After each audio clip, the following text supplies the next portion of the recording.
La Secretaría Anticorrupción apenas vivió 1 año y 3 meses, pues el presidente de la República decidió eliminar esta entidad tras las quejas que presentaron la Fiscalía General del Estado y el Consejo de la Judicatura por la falta de celeridad y por interferencia.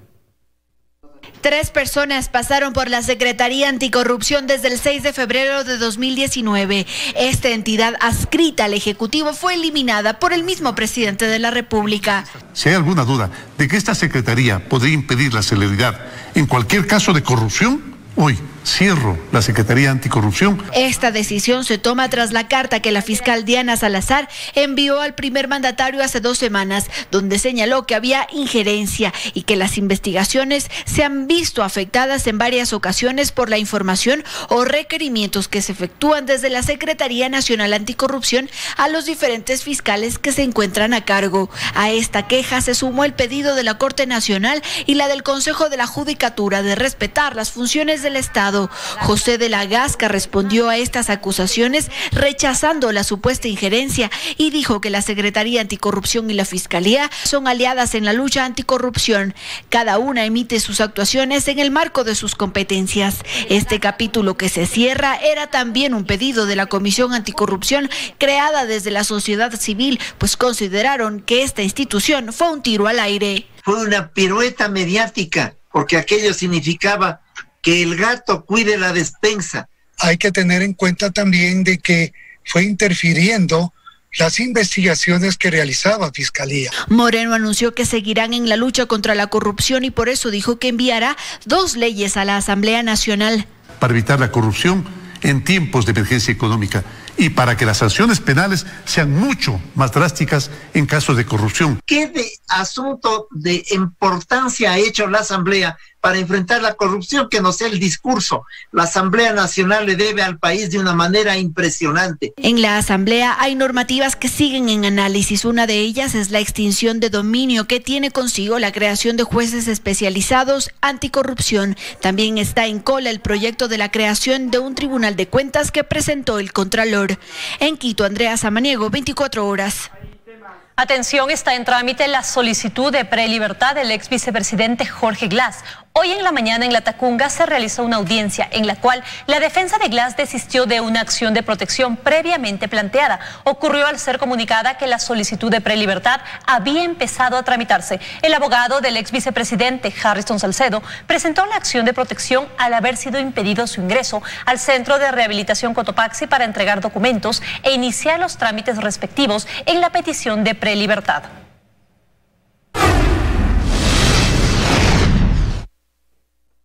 Hay preocupación en Ambato luego de que las autoridades confirmaron el contagio de 420 reos en la cárcel local. Abogados y algunos prisioneros confirmaron que solicitaron pruebas y atención con tiempo, pero fueron negadas. Al momento se cumple con un alto protocolo de seguridad. En la cárcel de Ambato se registran 420 personas privadas de libertad que están contagiadas de coronavirus. Se identificó de las 620 pruebas realizadas al personal de privados de libertad, administrativos y funcionarios penitenciarios, de que existe una cantidad de 420 positivos y el resto negativos. Esto según el Servicio Nacional de Atención Integral a Personas Privadas de Libertad. La población penitenciaria del Centro de Rehabilitación Social vive o habita en espacios de celdas en donde están compartiendo 7, 8 personas y por eso puede haber sido el número tan importante de positivos que se pueden haber dado. En este centro penitenciario hay 610 PPLs y 2 ya fallecieron por este contagio. Es una pena que esta información jamás salió a la luz. Recientemente se liberó esta información sabiendo que muchas personas privadas de la libertad están contagiadas. Entre tanto hay preocupación en los familiares. El abogado de un PPL explicó que hace semanas vienen solicitando permisos para que algunas personas se realicen las pruebas con sus propios recursos, pero no fueron autorizadas. Las autoridades no han cumplido o han dado disposición a los requerimientos emanados por el Ministerio de Salud Pública, la Organización Mundial de la Salud, para que estas personas gocen de una garantía del derecho a la salud. Mi marido es de Guaranda, ya vive 6 años de cárcel aquí. Eso yo quiero saber cómo está. Hace más de un mes los PPLs protestaron, quemaron colchones y exigían atención médica. para prevenir los contagios, pero para ese entonces el director de la cárcel aseguró que no había ningún caso confirmado. En Ambato, con imágenes de Washington Granda, Edith Jacome, 24 horas.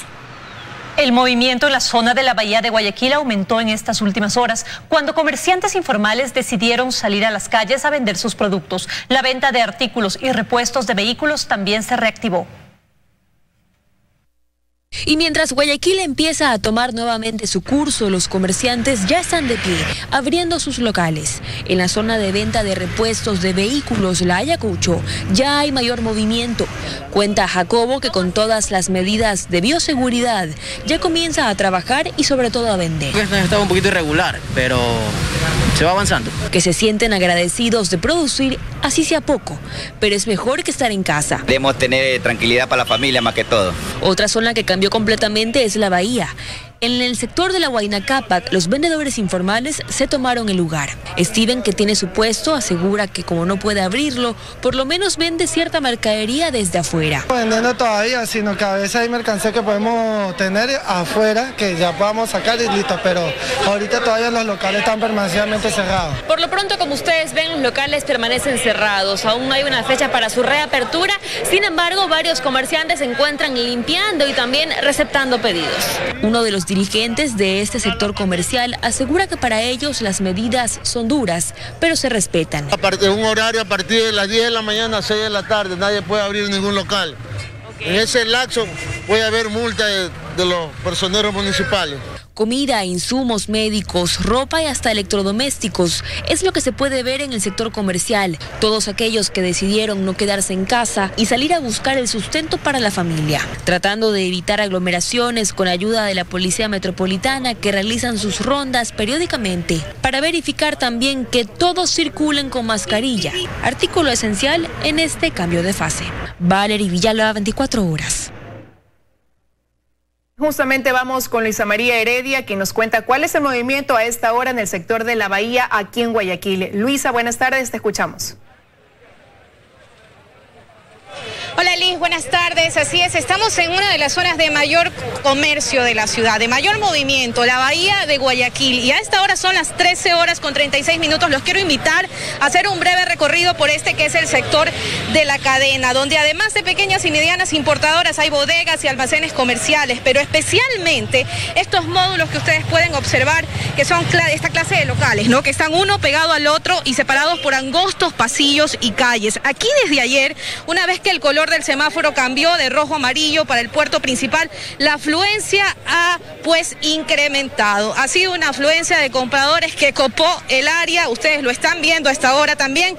En el transcurso de la mañana de hoy no ha parado el movimiento. Por un lado se ha manifestado la urgencia que tienen los comerciantes por abrir sus negocios luego de que los módulos de venta pues de ropa, calzado y equipos electrónicos, que es mayormente lo que se comercializa en esa área, debieron pasar más de 2 meses cerrados. Y por el otro lado también está la necesidad de los guayaquileños de hacer compras a bajos precios, especialmente de computadoras. Muchos nos han dicho aquí que con esto del teletrabajo y también de la educación en línea pues han tenido que venir a cotizar esta clase de equipos.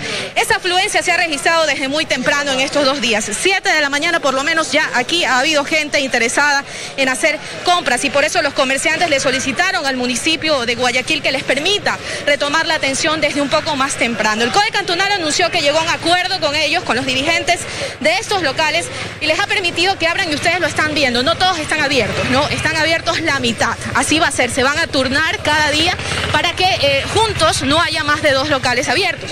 Además, el Cabildo se va a encargar de pintar una línea de distanciamiento de 50 centímetros para que los usuarios no se acerquen a los mostradores.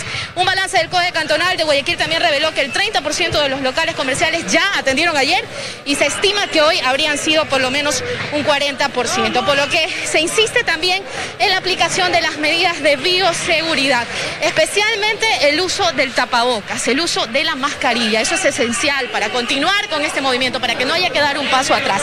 Hemos visto mucha gente que lleva el tapabocas, pero no lo lleva cubriendo ni la nariz ni la boca, lo lleva en la cabeza, lo lleva en el cuello, así que le hacemos un llamado también a la corresponsabilidad. Es lo que te podemos informar desde acá. Liz María Gracia, en estudios tienes más noticias. Buenas tardes. Buenas tardes, Luisa María, muchísimas gracias por tu informe. Y mientras tanto, el alcalde de Quito, Jorge Yunda, anunció que el martes de la próxima semana se analizará un posible cambio de color en el semáforo en la capital. Lo hará el mismo día en el que el municipio esperaba el pico máximo de contagios. En Quito son más de 2.600 los casos confirmados y alrededor de 2.200 los casos sospechosos de COVID-19. Es el cantón con más contagios en la provincia, que según el último informe del COE tiene 3.054 casos y la tendencia se mantiene. El municipio de Quito había estimado que el 26 de mayo la capital alcanzaría el pico máximo de contagios. Sin embargo, tras el tuit del presidente de la Cámara de Comercio de Quito, Patricio Larcón, que informaba que el alcalde se había comprometido al avance hacia el semáforo amarillo al cumplirse 70 días de confinamiento, el martes 26 de mayo, el alcalde Jorge Yunda también tuiteó. Dijo, el 26 de mayo se analizará nuestra situación epidemiológica. Esto mientras hay hospitales que están al límite. Seguimos a la espera de información de ocupación que solicitamos al Ministerio de Salud Pública, porque algunos hospitales tampoco informan al respecto, como el Hospital Pablo Arturo Suárez, que recibe pacientes con COVID-19, a diferencia del IES Quito Sur, que transparentó la información. A la fecha, el Hospital del IES Quito Sur ha tenido 1.272 ingresos, de los cuales 667 fueron casos confirmados de COVID-19 y 398 sospechosos. Además, las camas de la unidad de cuidados intensivos están ocupadas al 100%, y en cuanto a las camas de hospitalización se acercan a esta cifra. En hospitalización tenemos cerca de 320 personas, en las carpas militares alrededor de 50, en la UCI tenemos 25 personas hospitalizadas. El hospital está a su total capacidad, pero se han activado hospitales de la red complementaria como el HCAN, el Eugenio Espejo, el Pablo Arturo Suárez, hasta el Enrique Garcés. Eso está ayudando a soportar la crisis. Explican que el 85% de los pacientes que llegan tienen síntomas. Nosotros empezamos nuestro pico a incrementarse esta cantidad de atenciones a partir de finales de abril, y obviamente todo mayo se ha mantenido de esa manera. El COE provincial también instaló camas para casos menos graves en 3 puntos, uno de estos el Parque Bicentenario. Sin embargo, todavía no ha sido necesario su uso, pues no hay pacientes. En Quito, María Gracia Costa, 24 horas. 1:41 de la tarde, momento de irnos a una pausa. Los vamos a dejar mostrándoles una imagen de Guayaquil. Para que vean cómo luce a esta hora, vemos la entrada al túnel que desemboca en la calle Boyacá. Así luce el puerto principal en este sector cuando son las 1:41 de la tarde. Estamos de regreso con más información. Los viajeros que lleguen al país deberán someterse hasta a 3 pruebas de detección de COVID-19 como parte del protocolo de reapertura de las operaciones aéreas. La autoridad portuaria de Guayaquil implementará medidas y sistemas tecnológicos a partir del 1 de junio. Serán las nuevas reglas del juego. Para emprender un viaje a Ecuador 72 horas antes, cada pasajero deberá hacerse una prueba PCR. Lo decidió el Comité de Operaciones de Emergencia Nacional y fue comunicado en cadena virtual. De esta manera, la persona cuando llegue al avión tendrá un mayor nivel de seguridad de que ha dado negativo. Una vez que arriben a suelo ecuatoriano, se hará lo mismo que hasta ahora se ha venido realizando con los pasajeros en los vuelos humanitarios en los aeropuertos de Guayaquil y Quito. Se aplica una prueba rápida. Si el pasajero da positivo en esta prueba, se le hace una segunda prueba PCR. El resultado de la prueba rápida lo conocerán cuando estén cumpliendo ya con el aislamiento preventivo obligatorio, que es otra medida que se mantendrá. Será mínimo de 7 días. Esto es un requerimiento que no ha variado, porque incluso a más de estas pruebas que se efectuarán, nos queremos reasegurar. Se espera que este nuevo protocolo entre en vigencia el 1 de junio, fecha prevista para el reinicio de las operaciones aéreas en el país, una vez que los aeropuertos internacionales hayan implementado también algunas medidas especiales. Que en el aeropuerto José Joaquín de Olmedo ya todo está listo, dijo el gerente de la terminal aeroportuaria de Guayaquil, Ángel Córdoba. Tenemos señalizado todo el proceso, desde el momento en que llega el pasajero, que debe llegar con una mascarilla, desinfectamos las maletas, desinfectamos los zapatos. En un reciente recorrido con el ministro de Transporte, Gabriel Martínez, Córdoba mostró a las cámaras las estrategias y tecnologías que hasta ahora han sido implementadas. Áreas exclusivas para que el personal del Ministerio de Salud cumpla con la toma de pruebas rápidas, señales en el piso para garantizar el distanciamiento social, un moderno sistema para la toma de temperatura temperatura a todos los usuarios de la terminal y señalética en las filas de inmigración, donde también habrá acrílico en los counters como medida de protección adicional. Todo esto se deberá sumar, enfatizan las autoridades, corresponsabilidad. De hecho, los familiares de los viajeros que seguro querrán retomar la costumbre de acompañarlos en las salas de arribo o de salida, el gerente de Taxa les envía un mensaje muy puntual. Que vengan lo mínimo indispensable, a dejar o a recoger. Luisa María Heredia, 24 horas. La primera semana de junio se podría reactivar la transportación interprovincial. El ministro de Transporte aseguró que presentó la propuesta y protocolos al COE Nacional. Aún se analizan cambios en los requisitos que se pedirá a quienes lleguen al país en vuelos internacionales. La decisión de exigir pruebas PCR para los viajeros que ingresarán al país desde el próximo 1 de junio por los aeropuertos aún podría sufrir cambios. Hay una discusión por el tiempo que toma recibir esta prueba.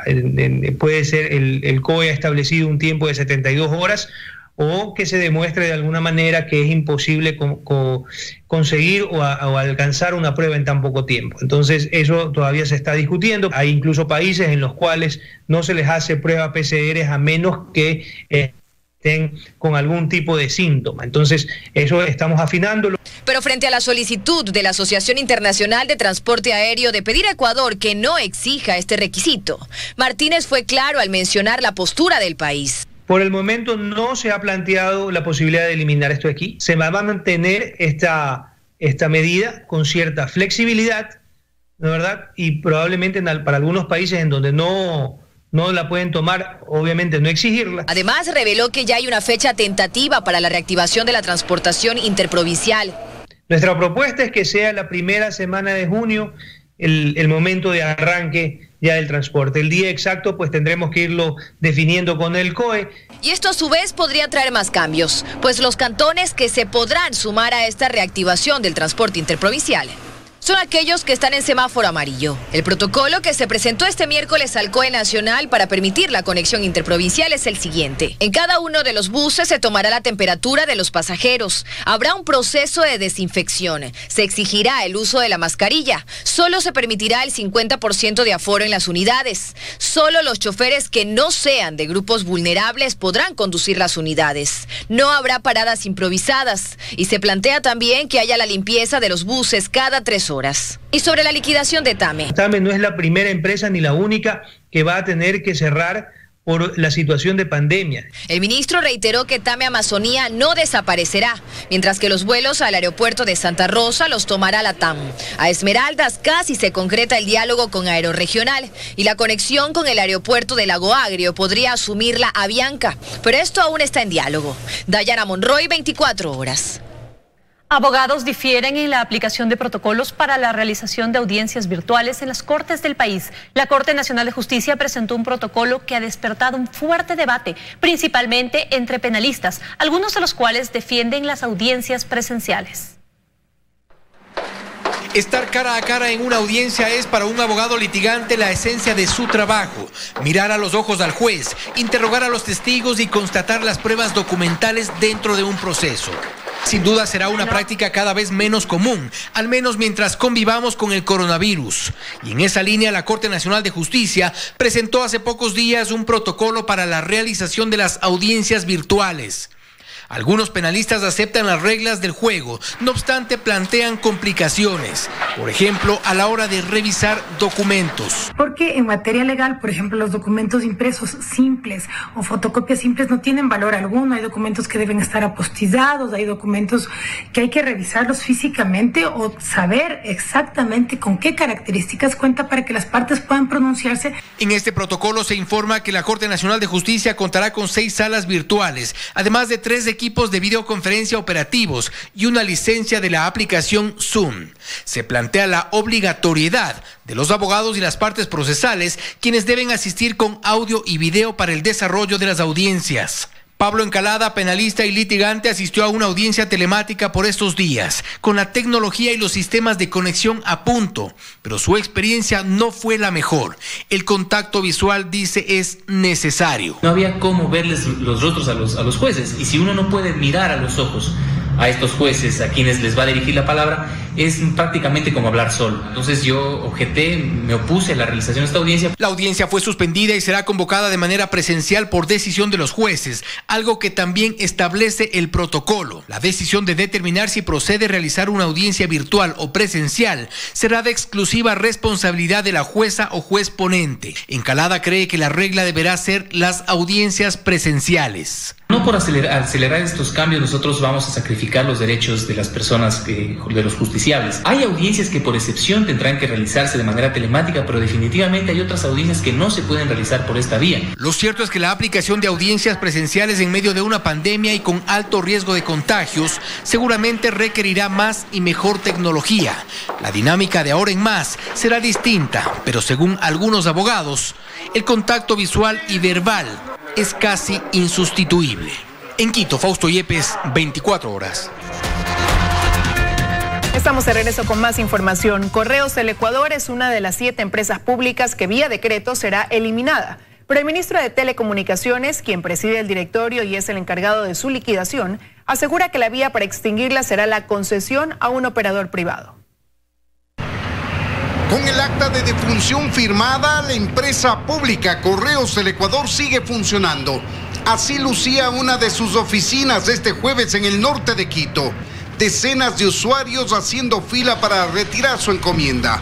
Si es para disminuir un poco los gastos que tiene el Estado, que ahorita está bastante amplio, es realmente necesario. Ojalá se haga cargo una empresa privada que dé un buen servicio y que otra vez levante esta institución. El servicio postal ecuatoriano es quizá la empresa pública más antigua del país. Su creación data de inicios de la República y se ha sometido a una serie de cambios y transformaciones a través del tiempo. La principal en 1999, con el proceso de modernización del Estado, y luego su transformación a empresa pública en el 2010. Bueno, hay pérdidas acumuladas durante estos años, aproximadamente $3 millones reportó el año pasado. Hay algunas pérdidas adicionales. Sin duda esto inviabilizaba que la empresa podía ser eficiente. Es una empresa grande en cobertura y en número de empleados. Actualmente son 910 colaboradores a nivel nacional. Tiene oficinas en las 24 provincias del país, 322 puntos de atención, 3.240 buzones y una relación directa con 192 países que forman parte de la Unión Postal Universal. Pero su gestión es ineficiente y genera pérdidas. De cada $100 que ingresan a Correos del Ecuador, 70 se va en el pago de remuneraciones. Es una empresa con muchos años de vida y entonces la carga, el peso de esa mochila hace que el negocio sea inviable. Su participación en el mercado postal ecuatoriano fue de apenas el 8%, según la propia rendición de cuentas de esa empresa en 2019. Los activos suman más de $38 millones y sus pasivos casi 9 millones, con lo cual su patrimonio actual sería de algo más de $29 millones. Sus principales activos son la planta de clasificación que se ubica al norte de Quito, con una enorme infraestructura, y los equipos que en total suman algo más de $20 millones. No significa que Correos del Ecuador, el servicio de Correos del Ecuador desaparece. Lo que vamos a hacer es entrar en una liquidación de la empresa, pero el servicio como tal entra en un proceso de delegación privada. Es decir, tendremos un tiempo para liquidar a la empresa y un tiempo paralelo para construir un proceso de concurso transparente y abierto para que las empresas privadas puedan manejar el servicio de Correos del Ecuador. Es decir, aquí en el país existen 4 o 5 empresas que lo pueden hacer. Pero habrá que ver si esto se concreta en los próximos 180 días o 6 meses, que establece el decreto 1056 como fecha tope para su cierre. En Quito, Freddy Paredes, 24 horas. Organizaciones de trabajadores y estudiantes convocan a una movilización nacional contra las medidas económicas y contra la corrupción. Paul Coello informa.